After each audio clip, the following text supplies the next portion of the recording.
This isn't a playground. Leave. Now, before I have security drag you out. Who the hell are you? Are you the new Sujin?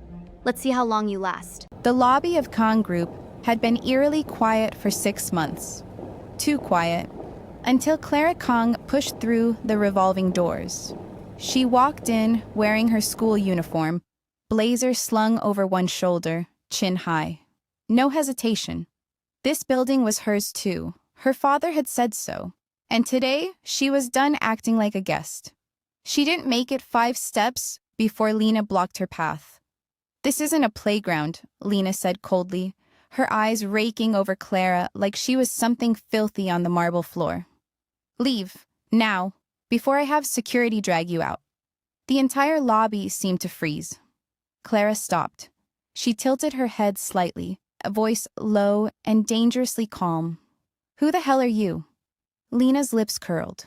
Instead of answering, she raised her hand fast, aiming a sharp slap at Clara's face. Clara caught her wrist midair.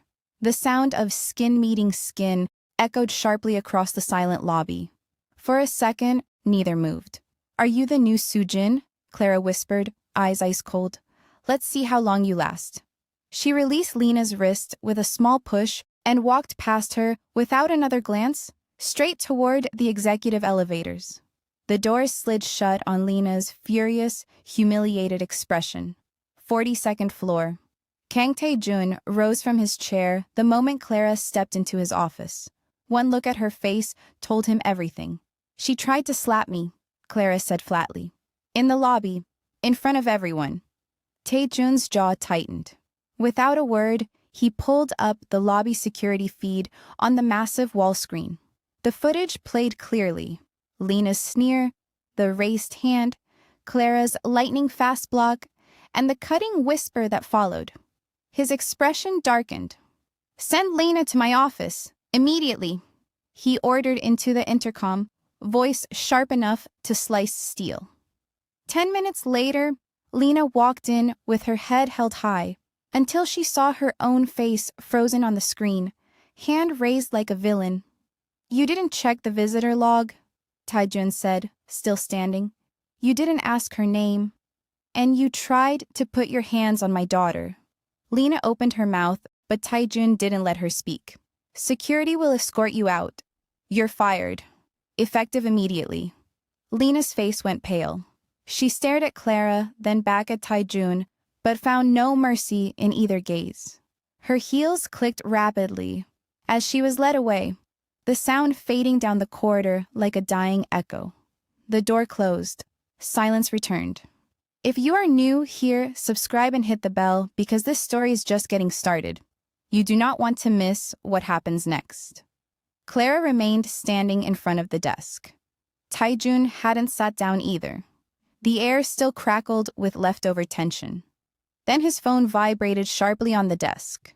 He picked it up. No sender name. Just one line. Paternity results, Kang Tae-jun. He opened the attachment. Probability of paternity, 0%. Tae-jun stared at the screen for a long moment. Then something shifted in his eyes. Cold, quiet relief. 6 months of pressure, manipulation, and scandal had just evaporated. He turned the phone toward Clara. She took it. Her eyes scanned the result once, twice. The number hit her like a punch to the chest. All the anger, the distance, the painful rebuilding of trust built on a lie. Her throat tightened. Tears came suddenly, hot and unstoppable.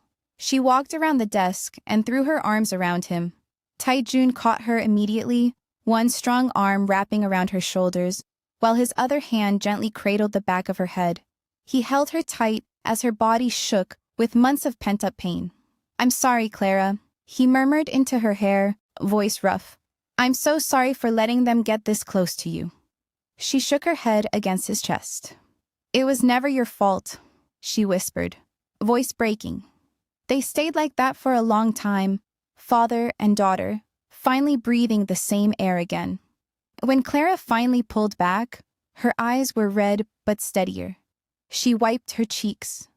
"Appa," she said softly, using the word that had only recently returned to her vocabulary. Tae-jun waited, hand still resting on her shoulder. My birthday is next week, she continued. I don't want a big party. No hall, no cameras, no speeches. A small, shaky smile touched her lips. I just want dinner. The three of us. You, me, and Mom. Tae-jun's expression softened. He nodded slowly. There's this small restaurant in Mapo-gu, Clara added. The one with the wobbly wooden floor and the tea that burns your tongue if you're not careful. Mom used to take me there before everything fell apart. She looked straight into his eyes. That's where I want to celebrate. 30 minutes later, in the private conference room beside Tae-jun's office, the atmosphere had shifted back to business. Clara sat to his right, school blazer folded neatly on her lap. Her eyes were dry now, sharp and focused. The door opened and Park Jae-hyun, Tae-jun's longtime lead lawyer, entered with a leather folder. He didn't waste time on pleasantries. Tae-jun slid the phone across the table. The paternity result glowed under the lights. Park read it carefully, then nodded once. Airtight. We have everything we need. Tae-jun leaned back, fingers steepled. The protective father was gone. In his place sat the chairman of Kang Group. They tried to trap me with a child that wasn't mine, he said, voice low and dangerous. They used her to threaten this family. I want them destroyed. Park flipped open his folder. Fraud, attempted extortion, defamation, conspiracy. We hit them with everything. No settlement, no mercy. Clara shifted slightly. Park glanced at her. If Miss Kang is willing to testify about how they tried to pull her into this, it will strengthen the case significantly. I'll do it, Clara said without hesitation. A faint look of pride crossed Tae-jun's face. Park closed the folder. I'll have the documents ready by midnight. We served them within 48 hours. After Park left, Tae-jun turned to his daughter. 72 hours ago, they thought they had won, he said quietly. Now they'll understand what happens when they come after my family. Clara met his gaze and for the first time in months truly believed it. That evening, the apartment was quiet. Flora sat on the edge of her bed, laptop balanced on her thighs, mindlessly scrolling through tomorrow's schedule. The silence after the divorce still felt heavy sometimes. The front door clicked open. Mom! Clara rushed in and wrapped her arms tightly around her mother's waist before Flora could even stand. Flora blinked in surprise, then hugged her back just as fiercely. Hey, what's going on? Clara held on a moment longer before pulling back, eyes still a little shiny. In the kitchen, 15 minutes later, onions sizzled in the pan. Clara chopped vegetables with unusual focus, while Flora stirred the pot, stealing glances at her daughter. Finally, Flora spoke. Are you going to tell me what happened today? Clara set the knife down. She took a deep breath. The paternity test came back. 0%. The spoon froze in Flora's hand. Sujin lied, Clara continued. It was all a setup. Flora let out a long, shaky breath. And for a moment she said nothing, just stared at the sizzling pan. Then she whispered, I knew it. I always knew it wasn't him. Clara reached over and squeezed her mother's hand. Dad's filing charges, everything. And she hesitated, then smiled softly. He agreed to my birthday wish. Just the three of us. At that little restaurant in Mapo-gu. The one with the wobbly floor. Flora looked at her daughter, surprised. That old place held so many memories. Before the scandals, before the pain. Flora studied Clara's face. The exhaustion, the hope, the quiet strength returning. She picked up the spoon again and stirred slowly. I don't mind at all, sweetheart, she said softly. I don't mind one bit. The kitchen filled with the warm smell of garlic and home-cooked food. For the first time in a long while, the apartment didn't feel quite so empty. The restaurant in Mapo-gu sat between a dry cleaner and a convenience store that had been there since before Clara was born. No sign outside, just a wooden door slightly warped at the bottom that you had to push with your shoulder to open properly. Inside, 7 tables, mismatched chairs, a grandmother in the back who cooked everything herself, and had never once asked a customer how they found the place. Flora had discovered it in the first year after leaving the mansion. She had come in out of the rain with wet shoes and ordered whatever was cheapest on the menu, and the grandmother had brought her extra kimchi without being asked, and that was the entire reason she kept coming back. Clara arrived first. She straightened the candle on the table, moved it left, then moved it back, then told herself to stop and sat down with her hands in her lap. Tae-jun arrived 7 minutes later. Looked different outside the hospital and outside Kang Tower. Not smaller exactly, but closer to the size he actually was without all the architecture of power arranged around him. Dark coat, no tie, his jet black hair slightly less precise than usual. He stood in the doorway with his shoulder against the warped wood and looked at his daughter sitting at a table with a candle on it, and for a moment he just stood there. "Appa," Clara said. He crossed the room and sat across from her. They looked at the menus they both already knew by heart. Flora arrived 4 minutes later, cheeks faintly cold from the walk, gold heart pendant catching the candlelight as she unwound her scarf. She saw them both at the table and stopped for exactly 1 second. Not hesitation, just recognition of the specific weight of the moment. And then she sat down and picked up her menu. "The Hamel Pajan," she said. Obviously, Clara agreed. Tae-jun looked between them. "I don't know what that is." Both Flora and Clara turned to look at him simultaneously. "You've never been here before," Clara said, not a question. "No." Clara closed her menu. "That's actually insane, Appa. This place has been 2 streets from your office for 15 years. I didn't know it existed." "That," Clara said, "is a very specific kind of problem you have." Flora pressed her lips together. Not quite a smile, but the corner of it. Tae-jun ordered the Hamel Pajan. He burned his tongue on the tea within 30 seconds of it arriving. Clara looked at Flora. Flora looked at Clara. Neither of them said a word. The dinner was not a reconciliation. It was not a performance. Nobody made speeches. Nobody cried. Nobody said anything that needed to be remembered forever. They ate the grandmother's food, and Clara talked about her physics teacher, who pronounced velocity with 4 syllables, and Tae-jun asked careful, interested questions, and Flora laughed once, fully, genuinely, caught off guard by it. At something Clara said about a classmate's presentation, and the laugh filled the small restaurant, and the grandmother, in the back, smiled without looking up from her work. At the end of the meal, Clara looked at both of them across the table. Her father on one side, her mother on the other. The wobbly floor beneath all 3 of them, the candle burning low. "Thank you," she said, simply, without elaboration. Tae-jun nodded once. Flora reached across and squeezed Clara's hand briefly. Outside on the Mapo-gu street, the 3 of them stood for a moment in the cold night air. Tae-jun's car waited at the corner. Flora's apartment 2 blocks east. Tae-jun looked at Clara. "Next week, after the preliminary hearing, dinner again?" Clara considered this. "Only if you order something different. I like the Hamel Pajan." "I know, order something different anyway."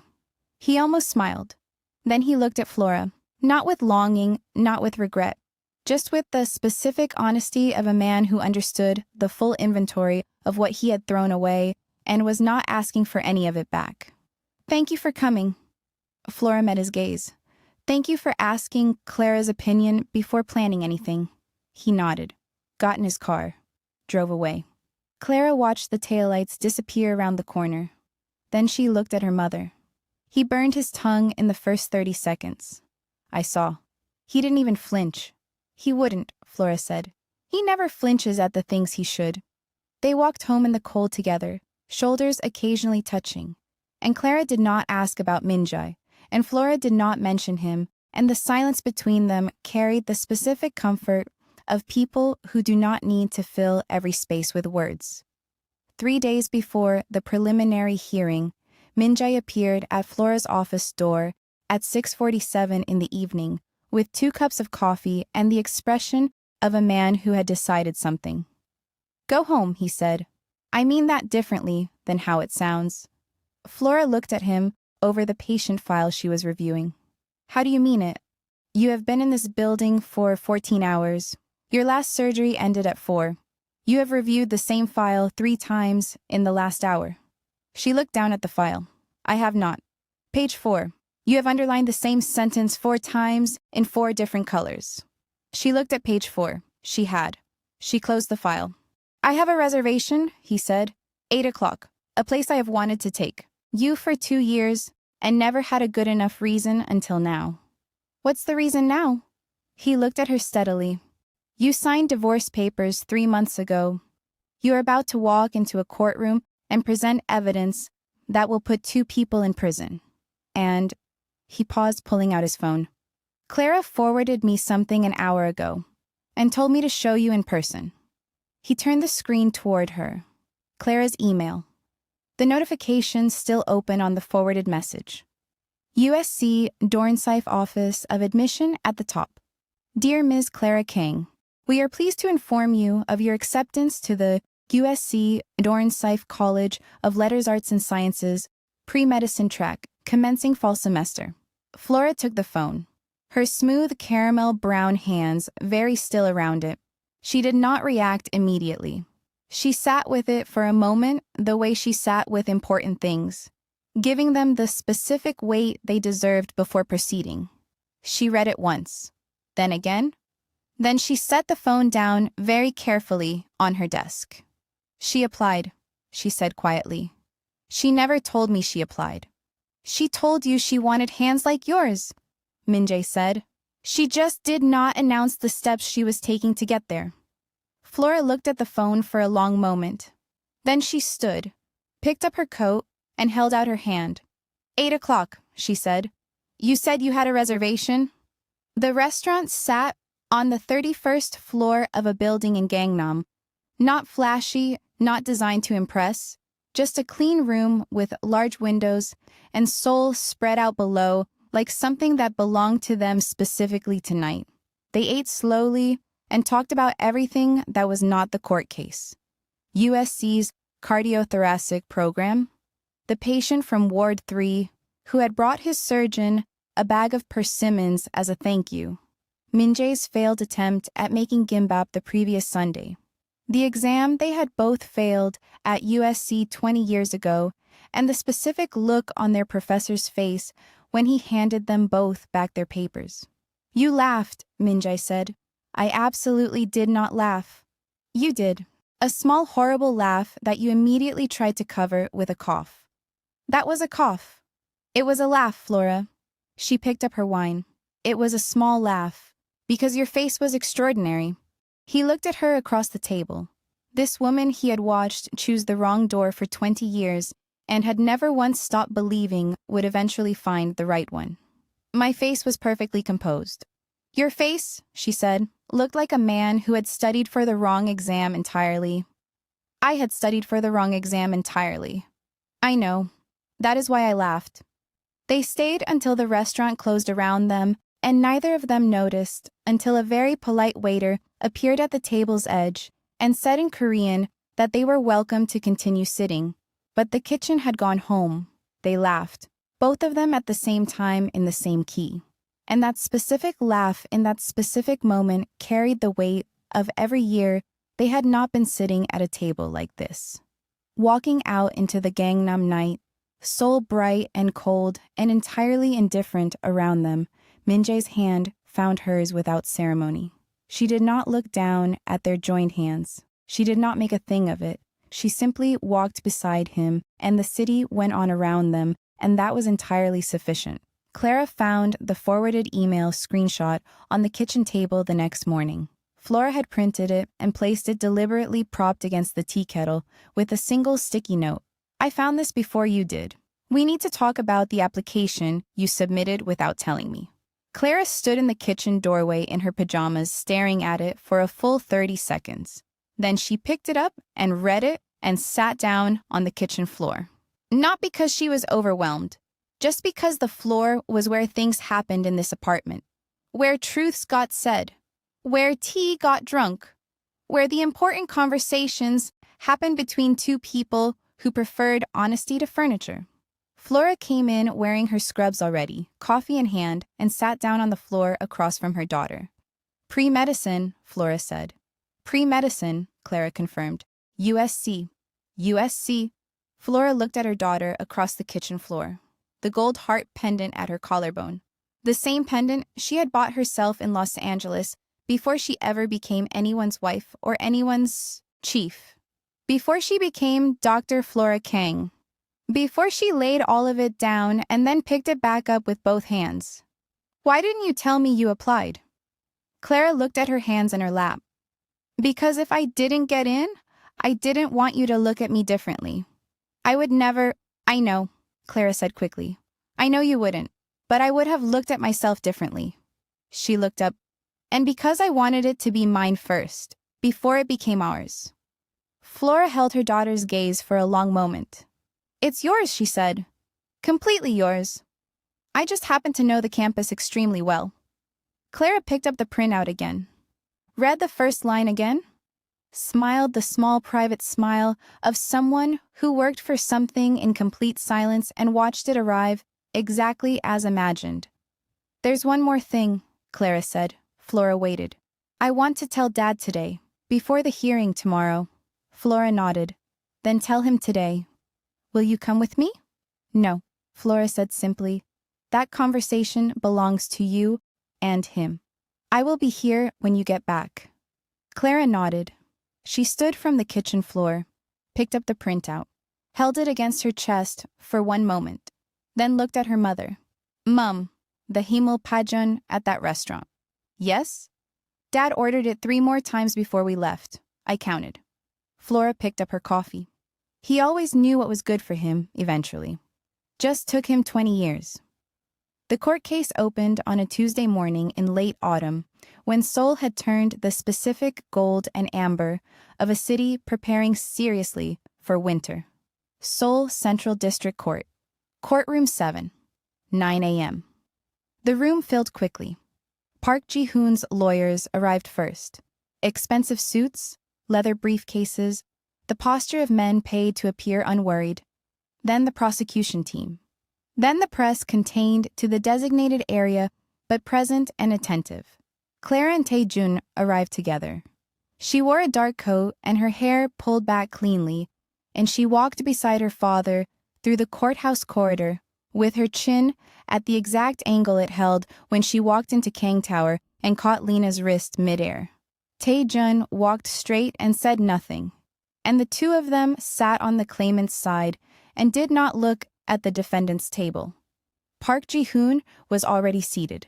Sharp jaw, expensive watch, exactly the man from the parking lot footage at 2:17 in the morning. He looked across the room once and found Tae-jun's gaze, and the look that passed between them contained everything. 15 years of planning, calculated patience, the specific cruelty of using a woman's body, and an unborn child as weapons in a war only one of them had known was being fought. Tae-jun did not look away first. Sujin was not present. Her lawyer filed a notice of absence at 9:04. The prosecution noted it. The judge noted it. Everyone in the room noted it. Sujin Lee had not disappeared from Seoul in any dramatic sense.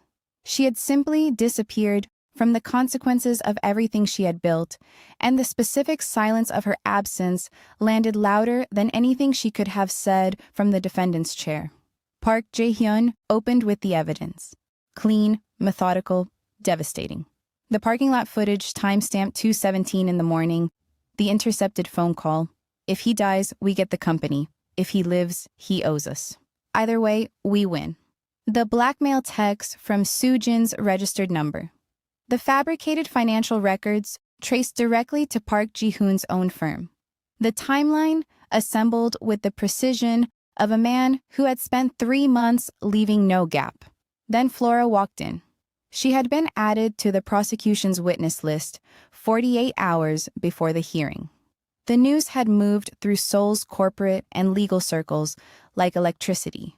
Dr. Flora Kang, ex-wife of Chairman Kang Tae-jun, chief of cardiothoracic surgery at Lumen Medical Group, appearing as a prosecution witness.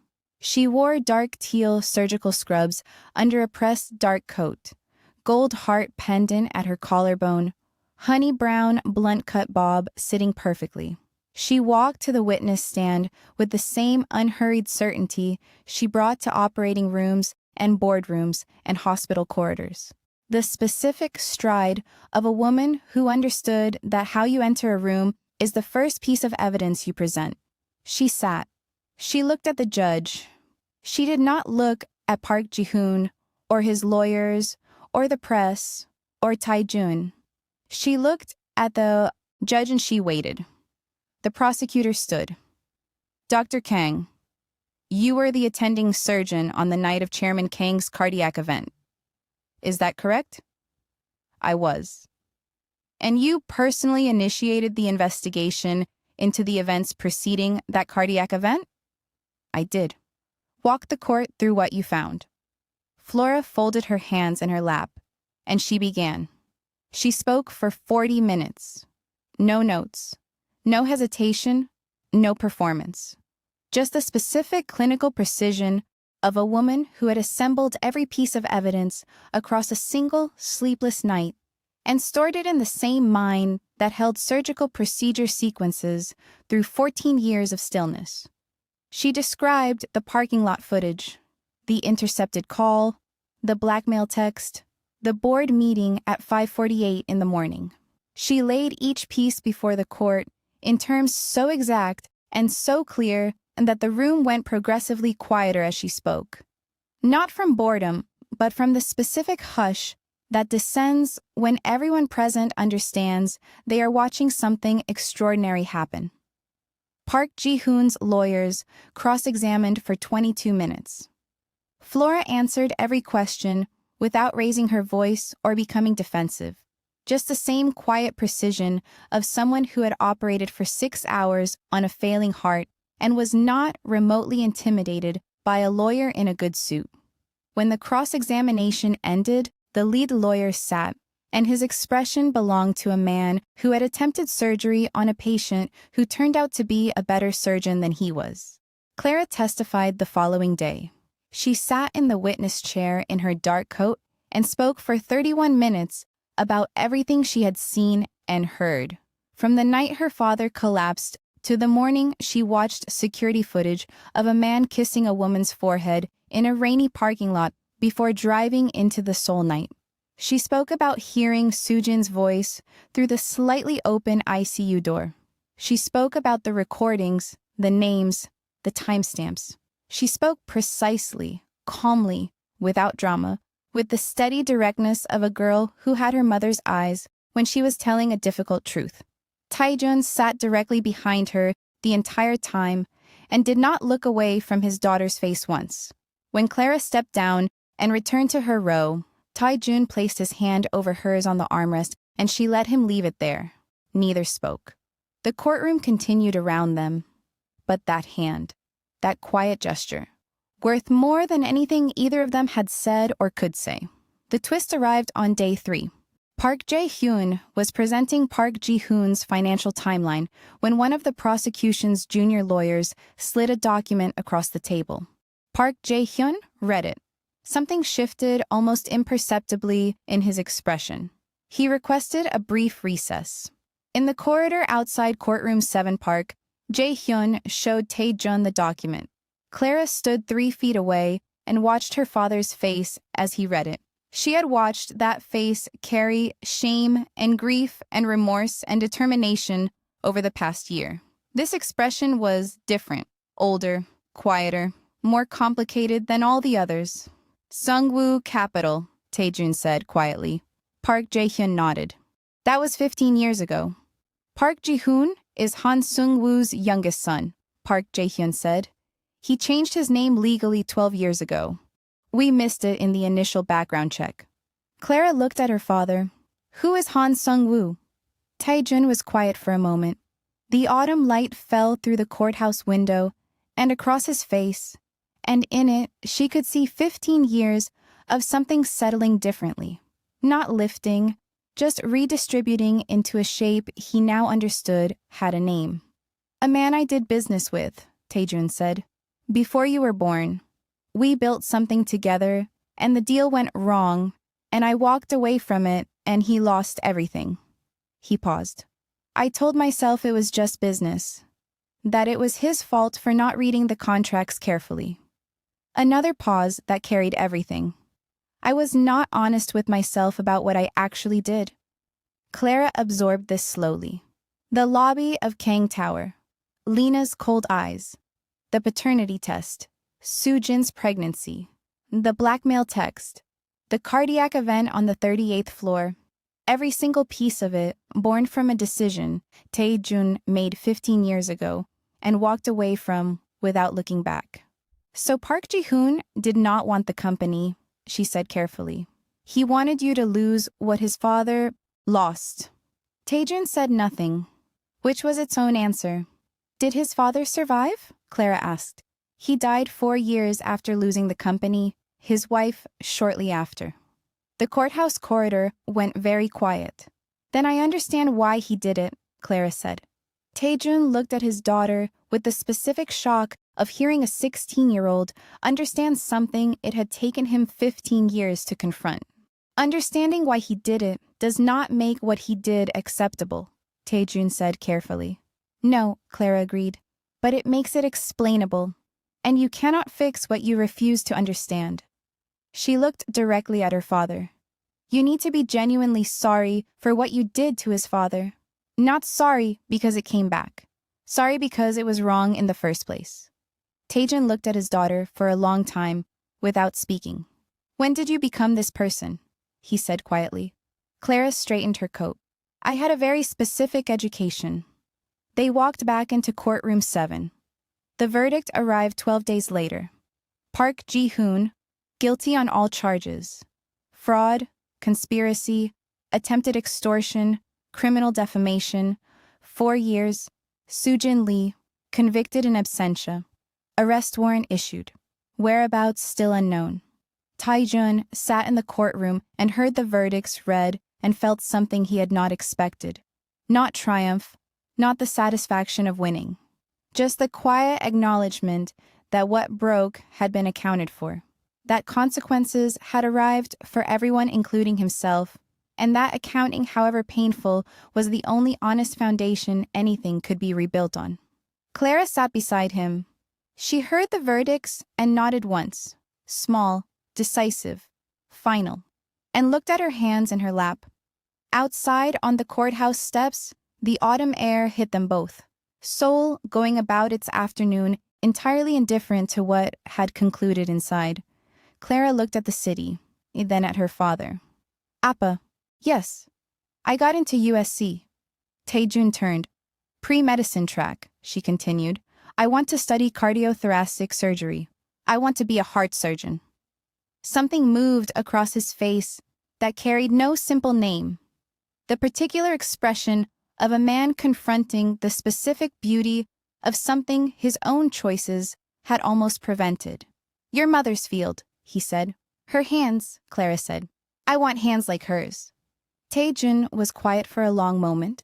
The city around them, the courthouse steps beneath their feet, the autumn light falling with the specific generosity of a Seoul afternoon that had decided to be beautiful today. "I am proud of you," he said. Not the performed pride of a chairman, just a father, just the truth. Clara looked at him. "Come to my graduation in 4 years. No speech, no photographers, just be there. I will be there. I will hold you to that." She pulled her coat tighter and walked down the courthouse steps into the Seoul afternoon. He watched her go.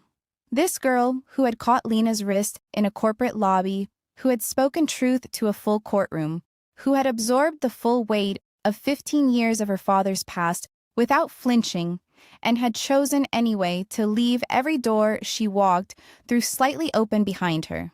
He stood on the courthouse steps long after she had gone.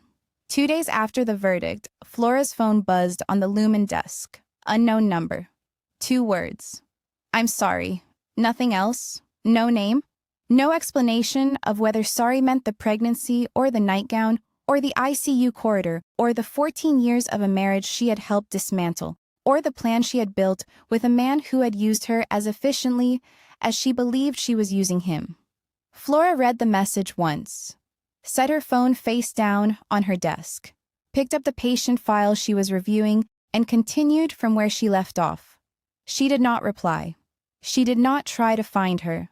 She gave Sujin Lee the 2 words she had chosen to send into the silence, and returned to her work, and that was the entirety of what Sujin Lee would ever receive from Dr. Flora Kang. Some doors you simply do not open twice. 3 weeks after the verdict, Minjai appeared at Flora's apartment door at 8 on a Saturday morning with swimming bags over one shoulder and 2 cups of coffee in his other hand, and the expression of a man who had planned something carefully and was very pleased about it. "Absolutely not," Flora said. "Good morning," Minjai said. "Clara texted me. You have not had a day off in 11 days. Clara texted you. She has my number." "Since when?" "Since she took it from your phone approximately 6 weeks ago." Flora stared at him. He offered her the coffee. She took it. Clara appeared behind Flora in the doorway, already in her swimsuit under an oversized hoodie, hair piled on her head. "He got a rooftop pool day pass," she announced without apology. "The place on Banpo. The one you always say looks nice from the bridge." Flora looked at her daughter, then at Minjai, then at the swimming bags. "You coordinated this," she said. "We coordinated this," Clara agreed, completely unashamed. The rooftop pool at the Banpo Hotel sat 17 floors above the Han River, with a kind of view that explained why Seoul had been built exactly where it was. Late autumn, warm enough still for the outdoor heated pool. The river below catching the morning light in long silver lines. The city stretched in every direction under a sky that had decided to be entirely cloudless. Clara hit the water first, then Flora. Minjai sat on the pool edge in the shallow end, and they talked about nothing important for 2 hours. Clara's physics teacher and his 4-syllable velocity. The grandmother at the Mapo-gu restaurant, whose kimchi Flora was convinced contained something legally ambiguous. A genuinely terrible film Minjai had watched alone on a Wednesday night and was now subjecting them both to a complete plot summary of. At one point, Clara swam to the edge beside Minjai and looked at him with the same measuring directness she had used in the hospital corridor the day she said, "Take care of her." "You turned down Johns Hopkins," she said. Minjai went completely still. 2 years ago, Clara continued, chief of cardiothoracic surgery. You stayed in Seoul. Minjai looked at the girl beside him for a moment, then at Flora floating in the pool, honey brown, bob dark, where the ends touched the water, gold heart pendant glinting in the sunlight at her collarbone, face tilted up at the cloudless Seoul sky. "How did you find out?" he said. "Dr. Park mentioned it at the residents' conference last month. He assumed everyone already knew." "She doesn't know yet," Clara said. "No. Are you going to tell her?" Minjai looked at Flora. "At some point." Clara was quiet for a moment. The Han River below them, the cloudless sky above. Seoul entirely indifferent to the conversation happening 17 floors above it. "She would have let you go," Clara said quietly. "If you had taken it, she would have said congratulations and meant every word." "I know," Minjai said. "And you stayed anyway." "And I stayed anyway." Clara looked at him one moment longer. Then she pushed off the wall and swam back toward the center of the pool. Minjai slipped into the water and swam to where Flora floated on her back with her eyes closed and the Seoul sky enormous above her. He said nothing. She said nothing. They floated beside each other in the heated water with the Han River far below and the city all around, and neither reached for anything more than this specific moment. Flora opened her eyes. "Clara told you about Johns Hopkins," she said to the sky. Minjai was quiet a moment. She mentioned it. Flora turned her head and looked at him. The gold heart pendant at her wet collarbone. The honesty of a woman who had been lied to for 20 years, and had since developed a precise intolerance for anything that was not entirely true. "Why?" she said. One word carrying the whole question. Minjai looked at the sky, then at her. "I left a door open. I was not ready to put an ocean between myself and that door." Flora looked at him for a long time, the water moving gently around both of them, the city indifferent below. "Next time someone offers you something extraordinary," she said, "you tell me first. And if I tell you? Then we decide together what to do about it." Minjai looked at her. "We," he said. "We," Flora said. The Han River carried everything it always carried without keeping any of it. The sky held all of it without commentary. Below them, Seoul breathed on. Flora told Clara about Johns Hopkins that evening in the Mapo-gu kitchen. Clara was making ramen badly. The water not fully boiling, the seasoning packet opened too early.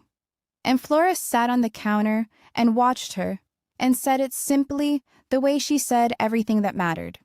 Clara listened without turning around, stirred the ramen, added the seasoning. "I already knew," she said. "I know you already knew. I am telling you because he told me, and I am not keeping things between 3 people without one of them knowing." Clara tasted the ramen, made a face, added more. 4 years is a long time to wait for someone." 20 years, Flora said. Clara turned around. "Since USC, Flora said, he just became significantly better at it over time." Clara looked at her mother on the kitchen counter. The gold heart pendant, the honey brown bob, the specific quality of a woman who had put down everything she was carrying for too long and discovered she was lighter than she had imagined. Younger. More entirely herself. "Are you happy?" Clara asked. Flora considered the question the way she considered everything deserving a real answer. "Yes," she said. Not performed, not reflexive. Just completely true. Clara looked at her a moment longer, then turned back to the ramen. "This is terrible, by the way. I have no idea how you make this taste good. You are not boiling it long enough. You said 3 minutes. 3 minutes after it actually boils. That is not what you said. It is what I meant." Clara pointed the spoon at her. "You are going to be a menace as a medical school professor one day." Flora picked up the gold heart pendant between her fingers. The pendant warm from her skin. The kitchen warm around them. The Seoul evening pressing at the window. Her daughter making terrible ramen at the stove. The USC admission email screenshot, still on the refrigerator door where Clara had stuck it that morning with a persimmon-shaped magnet. She let the pendant go. It settled back at her collarbone where it had always lived. The morning Clara left for Los Angeles, the Mapo-gu apartment smelled of too strong tea and the clean, particular scent of a suitcase packed the night before. Flora stood in the kitchen doorway watching her daughter eat breakfast with the focused efficiency of someone who had checked her packing list 4 times and was now deploying that same energy toward toast. Minjai arrived at 7:30 with coffee and said very little and remained entirely present, and Clara hugged him before she hugged her mother, and Flora watched that and felt something she had no single word for. A completion. The specific satisfaction of a life rearranging itself into something true. At the airport, Tae-jun was already there, standing near the departures board in a dark coat, no tie, hair slightly less precise than his chairman version, holding a small paper bag from the grandmother's restaurant in Mapo-gu. Clara stopped when she saw him. "She packed the Hamel Pajan," he said. "Apparently it travels." Clara took the bag, looked inside, looked at her father. "You went to the restaurant this morning?" 7 a.m. She was already open. Clara looked at the bag for a moment, then at her father. This man who had taken 20 years to understand what mattered and had spent the last year learning it properly, and was standing in a Seoul airport at 7:30 in the morning with a grandmother's cooking because his daughter was flying to Los Angeles, and he had nothing better to offer than presents and Himel Pajan and the specific humility of someone who finally understood the difference between showing up and showing off. She hugged him, not the desperate, shaking hug of the Kang Tower office. Something different. The hug of a daughter who was leaving by choice towards something she had chosen for herself, and was choosing also to leave the door open behind her. Because that was what she did. That was what she had always done. She left doors open. She had her mother's hands and her mother's walk and her mother's specific refusal to close things permanently that did not need to be permanently closed. 4 years, she said into his coat. I will be there, he said. No speech, no photographers. Just be there. Just be there. She pulled back, straightened, picked up her bag, looked at her mother. Flora stood a few feet back, dark teal scrubs under her coat, gold heart pendant, honey brown bob, full and beautiful and entirely present. The woman who had once put down everything she was for a life that swallowed her whole, and had then picked all of it back up with both smooth caramel brown hands, and never once apologized for any of it. Clara walked to her mother and held her face in both hands. The exact gesture Flora had used in the ICU room when she had said, I still choose you, and looked at her directly. You know what I want most, Clara said. Tell me anyway. Hands like yours, Clara said. That is all. Just that.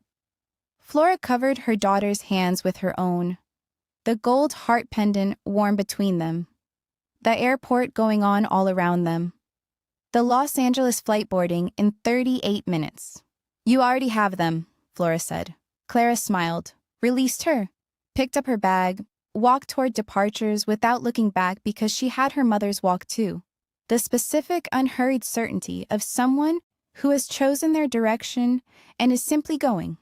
Chin up, shoulders straight, not performing anything, just moving toward the thing she had decided. She did not look back. Flora watched until she was gone. The departures gate closing, the board updating, the airport continuing entirely around the space where her daughter had just been standing. Minjai's hand found hers at her side. She did not look down at it. She did not make a thing of it. She simply stood beside him in the Seoul airport, and the city went on around them, and the Han River, somewhere beyond the airport windows, carried everything it always carried without keeping any of it. And that was entirely sufficient.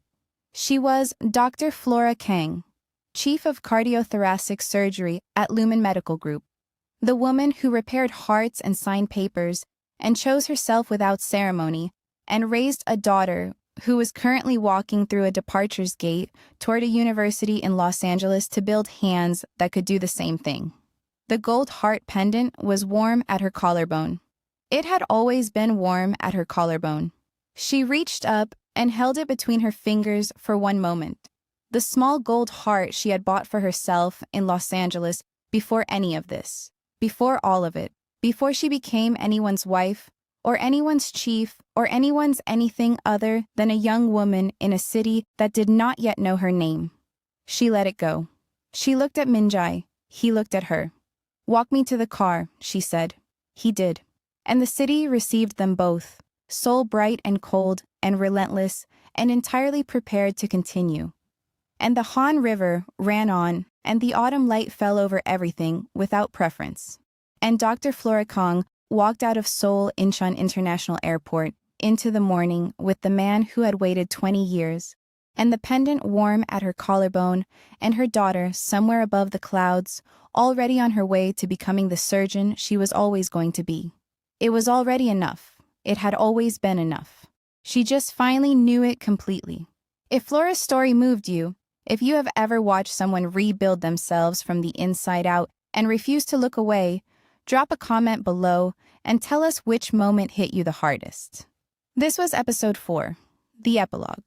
The end of the Kang family story as we knew it, and the beginning of everything else. If you are just finding us now, go back and watch from episode 1. You will not regret a single minute. Subscribe. Hit the bell. Share this with someone who needs Flora's story today. We will see you in the next one.